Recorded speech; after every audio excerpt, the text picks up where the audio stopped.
The threat of rain is imminent, and we're expecting Saturday, something similar to what we had Tuesday. And that can change, we hope. So, Eric? Thank you, Mayor. Hello and good morning. Eric Queller, Emergency Manager, Village of Ruidoso. So with the forecast from the National Weather Service, we are looking at more possible burn scar flooding over the next couple of days. We're actively in recovery operations, but we're doing this intermittent response as we go through monsoon season. So as we're moving through the recovery process, we're also dealing with response operations as they come with each flooding event. And so it just takes one cell and one bad location to produce floods like what we saw earlier this week. So we are keeping and mobilizing swiftwater resources that are staying in the region. Our partners with the Department of Homeland Security, Emergency Management, New Mexico National Guard are keeping their pre-positioned resources so we can address those needs along with our Ruidoso Fire Department for any future impacts we may see. Ongoing recovery operations, we have seen an increase of impacted structures over the last 24 hours or since yesterday's briefing. I'll have Mike talk about that here in a second. We're doing our PDAs, or our primary damage assessments, as of this moment. So those numbers will fluctuate between now and probably the next time we will give a briefing. We'll make sure public information has that information so our partners with the media can have that information. With that said, I want to reiterate what the mayor said. We do have an EOC hotline open for any impacted residents within the Village of Ruidoso. That's 575-258-6901. If you have any unmet needs, make sure you call that number. We'll work on getting those appropriate resources to the people that have been impacted. For folks that are wanting to donate, we saw this last year during the fires. Southern New Mexico and New Mexico is really great about sharing resources and sending their help this way. We want to make sure that those resources are getting into the appropriate hands. So we have a donation reception center. If you want to donate, you can donate to the donation reception center. This is a reception center. This is not a distribution point. It's going to be at the Lincoln County Humane Society on US 70. We are taking all types of donations with the exception of used clothing. Let me reiterate, used clothing we will not be taking in. If you have a new pair of socks, new pair of jeans, we will happily accept that. But if you have used clothing, we will not accept that at this time. If that changes, we'll let y'all know. The other thing that we want to reiterate is our partners at the Community Foundation of Lincoln County will be taking all monetary donations for this disaster and will divvy it up towards the organizations and individuals needing assistance.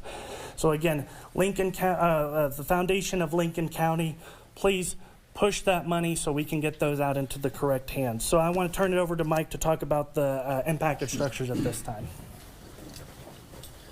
Good morning, everybody. Michael Martinez, Deputy Village Manager. So as the Mayor mentioned, we are closing Village Hall. The main reason behind that, is Eric's point, is we're doing damage assessments in the field. Initially, we gave numbers of anywhere between 30 to 50 homes that had been impacted. Based on last night's and yesterday's assessments, along with the phone calls that we're receiving for sheltering or for possible a lack of homes, we're looking now to 200 up to 400 homes that have been damaged. With those homes that are being damaged, most of our teams that are doing construction, the permits that are doing reviews, are actually in the fields assisting. So you will not be able to get to them to request a building permit. What we are going to be doing is saying anybody that is doing work on your property, whether it's cleanup, whether it's trying to rebuild, stop before you do that. Let us know. Call that number that both the mayor and Eric had given you. We need to make sure we walk you through what's called substantial damage. We need to identify what that number is so that we can help you build back appropriately and possibly get qualified for funds that will be able to help you moving down in the future, in the immediate future. So please, please, please let us know. Call that number. We'll have a specialist on the line that can be able to address those calls. You'll get transferred to them. But we are looking at between 200 to 400 homes that have possibly been impacted. We have a significant number of those that might be secondary homes. We don't know yet, but we do have a number of families that have been impacted, possibly up to 100 and 150 families that we're currently tracking. So those are all the items that we're addressing on housing and on home structures, as well as families that have been impacted to date. You have something? Yeah, I'm going to go ahead. Good. Good morning, everyone. Ron Senna, Village Manager. Our public works crews are working around the clock. As the mayor stated, we do have water services that are out in certain areas of the village. We have our public works crews out blading roadways, assessing any type of all our bridges, any type of low water crossings. And we will provide the information once with our PIO. We're putting out all the information. We're doing that. I mean, it's constantly that our public information officers are sending out that information. So we are working hard. We're working around the clock. Crews they understand the urgency of getting the utilities back on, and we will continue to work hard on it to provide the water. As the mayor stated also, we have the distribution points to provide water. They can call the number, the EOC number, and if we need to, meet somebody there or just be able to help out anybody, we're here to work and assist the village in any manner. So thank you.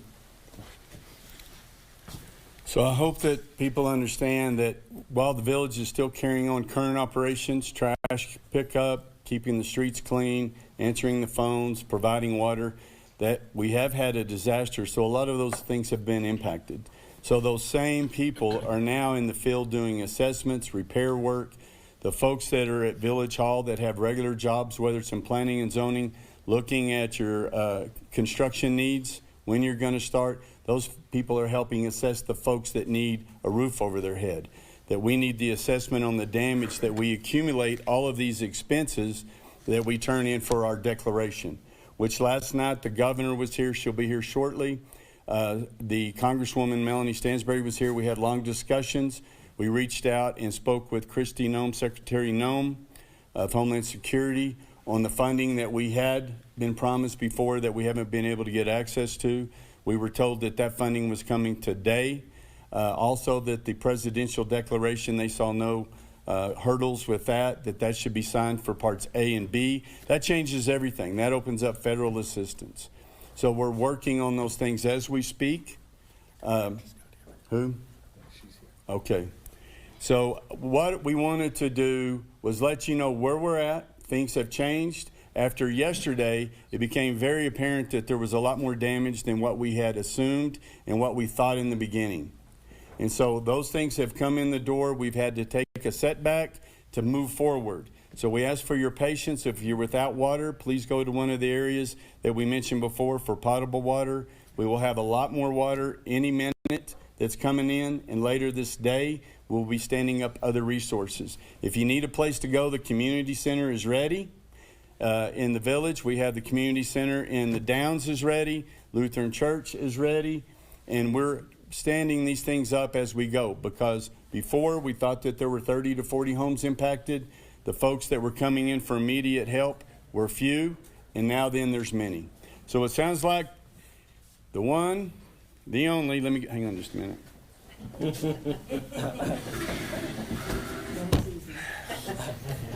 Governor Michelle Lujan Grisham and Congresswoman Melanie Stansbury. Then we have Lieutenant Governor. How are you doing, Howie? Very good to see you. Then Congressman Gabe Vasquez. So welcome, everybody. Governor, would you, before I wanted to introduce, if you can, just a minute, our County Commissioner Chairman. I promised him I was going to let him say something today. So do you want, I should let you introduce the governor. Well, it's too late there, but all I wanted to say, all I wanted, I'm going to use this too. God love you. All I wanted to say was that Ruidoso, the village, the Downs, is our community too.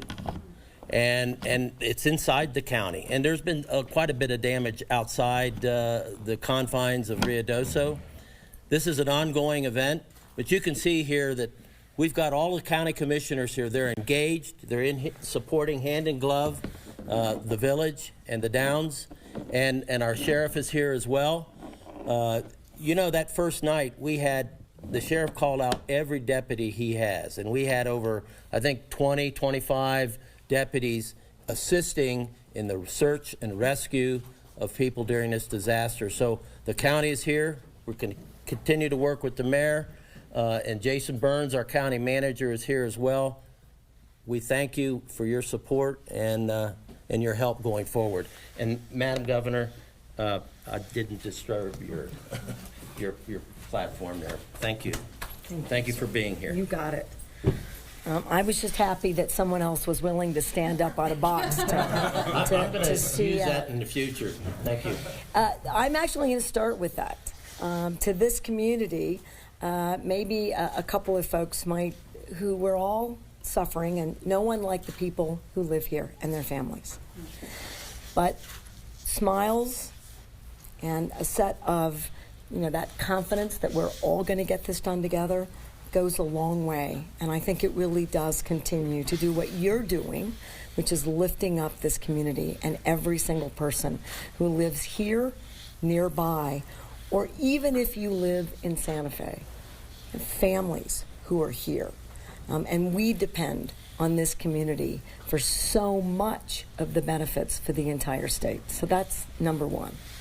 This community does more over and over and over again than most communities because of the hardships that have befallen from both Salt Fire, South Fork, and the resulting flooding. And what happens in this cycle, it's a terrible, vicious cycle. We save lives, we respond to the emergency. 65 swift water rescues. Then we start to do the short-term recovery. And given that we're in monsoon season, this pattern repeats itself over and over again.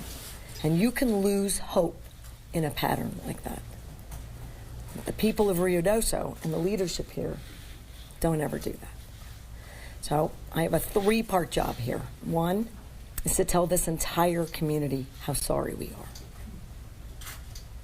Two, the children, the adult gentlemen that you've lost in this community, unfathomable, unfair, and is the worst of these kinds of disasters. More Americans are lost post-fires in flooding. This is the most dangerous part of both the short-term and the long-term recovery. And you have now suffered those losses. My condolences on behalf of the whole state to that family. I wish the father a speedy, full recovery, and to his wife, who is supporting that journey, her own emotional journeys. These losses are lifelong, and there are no words that can take away that devastation. But we are truly heartsick and sorry. Two, there are other losses in this community. The number one job is to assess those losses right now, to get every business, big and small, back on its feet to the highest possible return we can, and to give resources in that design. And third, and it's parallel to that, is to get the silt out again, is to manage and mitigate the damages, to protect us from more water that is coming, and to be able to do those in a parallel so that people feel like their lives are getting back on track. Now, how do I know that we can get all of that done, given that we believe it's going to rain tomorrow? A couple of reasons. One, the federal government has directly reached out. That is incredibly important and very valuable. It's as important as having your governor here, your lieutenant governor, your congressional delegation, the general of the New Mexico National Guard, because your local leaders haven't slept, nor should they, but they haven't. They've been on the ground doing the work every minute of every day. And what they deserve is a team coming in telling you that whatever you ask for, whatever you need, whatever we can and should do, will get done. Well, the federal government should do that too. The larger part of the resources will come from the federal government. Secretary Nome from the Homeland Security is, I think, intending on coming to this community. That says a lot. 2, is really clear about money that was never received by the community that should have been. That's $12 million. That helps us do all the rest of the levee work that really needed to be in place because of the amount of water and how fast it moves coming off those burn scars. We want to make sure that you've got wastewater treatment system that's secure. We want to make sure you got clean drinking water. We want to make sure that we're developing and garnering resources for individuals and families. All of it. She's also assured us that they are now fronting money, which is not something that FEMA does particularly. It's all based on reimbursements. We got to figure it out, then they reimburse us. It says a lot to me as a governor that the federal administration is putting money out here, out front. And we threw around a number. It's not a number that we know for sure yet. So I make sure I'm saying that. It's not, I don't have it in writing and I don't have the check. But they're making the kind of outward, right, commitments that are very valuable of about $3 million. That's $15 million quick. When I mean quick, I expect them to hand me a check in an airport somewhere. I'm teasing. As you know, it'll all get wired. I promise I'm not that old. But we will get resources really moving quickly. That's $15 million from the federal government, quick. The reason that happens is the congressional delegation have been on the phones and in the offices of our counterparts at the federal level, and I just want to personally thank you for making sure that happened. As a result, we expect the federal declaration to be signed shortly, today.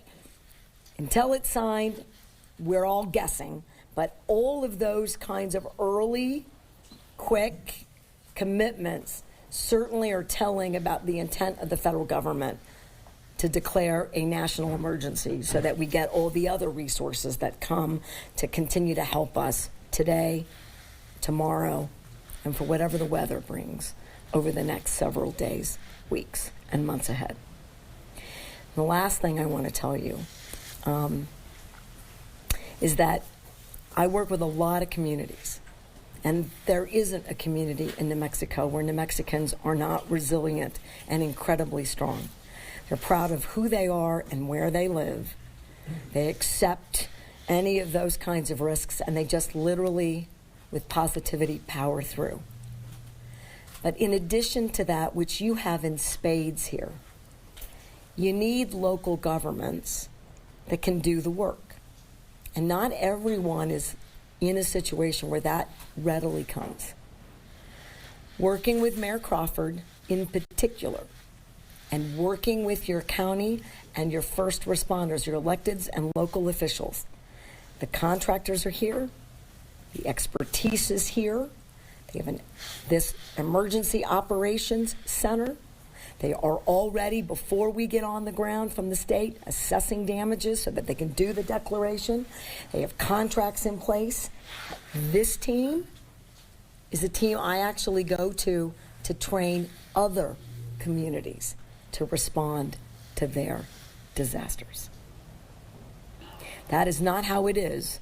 It should be. The gold standard here in Ruidoso ought to be the standard in every single community, and we should dedicate our work to making sure they all get there. But I want this community to know. I mean, we're all raw. No one rawer than the people who witnessed it, who lived here, who lost their homes, who lost their properties, and who can't go to work and whose businesses are not yet open. No one suffering in that regard. Not the same. But when we are on the ground and see that stuff is already happening and getting cleaned up and getting reopened, it is an incredible sign of the kind of recovery that's possible. And this is my last thing. I've spoken way too long. While we're all grieving, I need to make sure, and I feel like I've got that from the mayor in particular in the county. There are opportunities here. We have to think about not just this weekend and the following weeks. We need to think about the next decade or two. And we need to think about the opportunities that are here because of the people who live here. And we need to lean in and invest in every single one of those opportunities. And you have my commitment to make sure that the state components, that we meet every commitment and we do everything in our power to not just rebuild, but to create opportunities for your families for the next several generations. Thank you for having me today. And with that, I would like to ask the Lieutenant Governor, Howie Morales, to also share a few words. And I can leave the box for you, too. Okay. First of all, I'd like to begin by saying thank you, as the governor mentioned, to our city officials. Mayor, thank you for the communication yesterday. Our county commissioners, all of our first responders, our law enforcement professionals, our National Guard, who never hesitates to be ready for the call when it comes. So we're grateful for that. You know, when we see the impact that it has to us here in the state, it goes far beyond that. I just received a newspaper article in Argentina talking about the impact that is what has happened here in Ruidoso. And while we see that we've, in many ways, have had to deal with this, whether it's flooding or fires that happen in the northeast part of the state, whether it took place in Doña County or here in Ruidoso, we've had to work all too often to deal with these type of emergencies. And I just have to say that I'm extremely grateful, and the governor gave a lot of credit to a lot of people, but I want to take time to specifically say thank you, Governor, for your action. It was 10 o'clock at night when you got the information out, quickly moved on an emergency declaration, quickly got in response with our federal delegation, and ensuring that we can get as many resources as possible. And that's leadership. Your calm leadership during chaotic times is truly admirable, and I'm proud to be here to work with you, Governor. As we see the impact that's taken place, you know, I'm here in Lincoln County quite often. My kids are very involved, very active. And I can remember being at the softball fields and seeing my daughter playing and not even recognizing the field as I drove by a little while ago. Seeing an actual vehicle inside a home because of the power of the water. Those things leave an impact. And I have to say that because of the collaboration that we have here, not only at the local level, working with the state, but especially grateful for our collaboration that we have with our federal delegation. You guys are out there fighting day in and day out and still making time to make sure you're on the ground. I think that's a testament to the teamwork and the collaboration that we have and our leaders in New Mexico, so thank you for that. When we see where we go forward, there's a lot of uncertainty, and we recognize that. We don't know what the weather's going to hold for the next week, but we do know that we have a team with our local leadership that's going to make sure that people are safe, that they're going to be notified in a timely manner just as they did, and to ensure that we reduce any loss to lives. Unfortunately, we did lose 3, and we hope that that is all that we lose. But we recognize as a community that we come together. And that is what makes us special here in the state of New Mexico, is wherever we're impacted, people from all parts of the state come together to make sure we're taking care of one another. And by taking care of one another, I want to make sure I can turn this over now to an individual who's out there to ensure that there's still a lot of resources, a lot of dollars that are out there that are due to us from past devastations, that we get every single penny that comes in that our New Mexicans deserve. So at this time, I'd like to recognize and welcome Congresswoman Melanie Stansbury to the podium to share the work that's being done at the federal level on your behalf.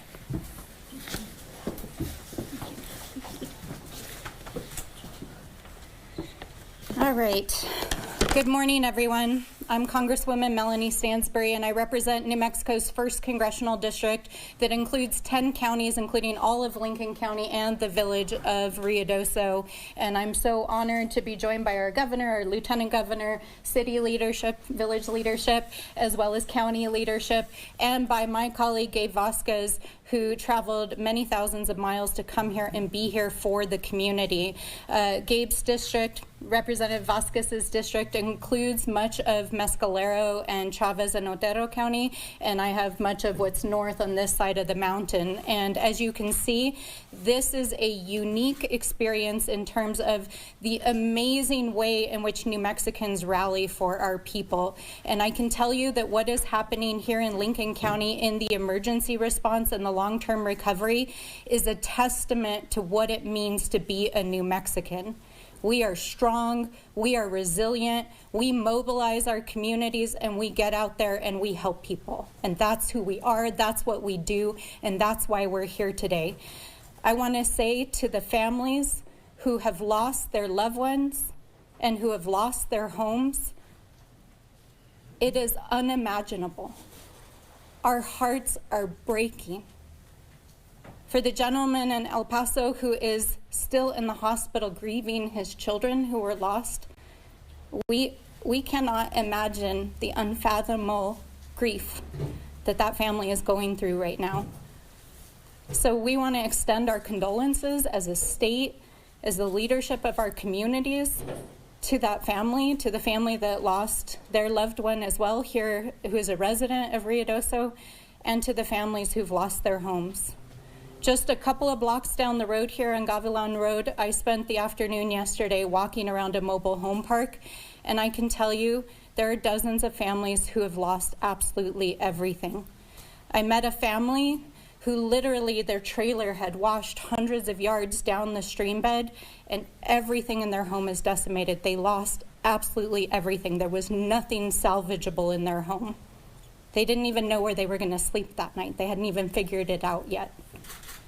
We met the manager of the mobile home park who literally was sitting on his porch and didn't know what he was going to do the rest of the day because he couldn't stay in his home last night.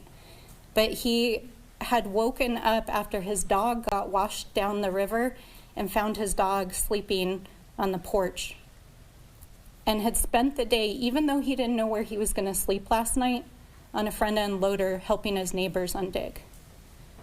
I met some members of the community, a bunch of young girls who had a pickup truck who were out there at the trailer park helping people load things into their truck. And when I asked them, did they have family members or friends there, they said, no, we just came to help. The owner of a local business who was distributing food to people who were recovering. This is what communities do when they experience this kind of loss. And it's not only a testament to the leadership and community that has been created by both the village leadership and the county leadership here, but it is a testament to the resilience of New Mexicans. And so I want to say to everyone out there, whether it is our first responders and the incredible coordinated federal, state, local effort to save lives, to recover, and to make sure that people are going to be safe tomorrow, over the weekend, in the next several years, whether it's rebuilding this village and the county, there is no other better example of what it means to really rise to the occasion. And I also want to join our Lieutenant Governor in thanking the governor for leveraging her leadership and her relationships to help New Mexico, because I don't think it was a given, especially given everything that we see going on nationally, that we were going to see our federal partners step up to the plate. And not only are they stepping up to the plate, they've deployed emergency crews to help with search and rescue. They are sending emergency money to help us. And as the governor said, we are expecting a national disaster declaration to be signed today. That happened because of our governor. So I want everyone to know that she's here on the ground, not only consoling our community, but she helped to unlock the resources we're going to need for this community. So there's really two pieces, I think, to the emergency response and the long-term recovery that's important to know. Over the coming days, we are expecting additional rain. There are homes and people that will be in harm's way. Just behind you in the rooms over here is the Coordinated Emergency Response Center. It is one of the most sophisticated, well-oiled machines I've seen in terms of emergency response, and aptly led by our local first responders alongside our National Guard. We will protect New Mexicans, but if you live here in Ruidoso, follow the emergency evacuation orders. We cannot lose another life. So it's really important over the coming days that everyone follow those emergency orders, and we're going to do everything we can to get dollars, humans, and rescue folks on the ground to make sure that we protect our community.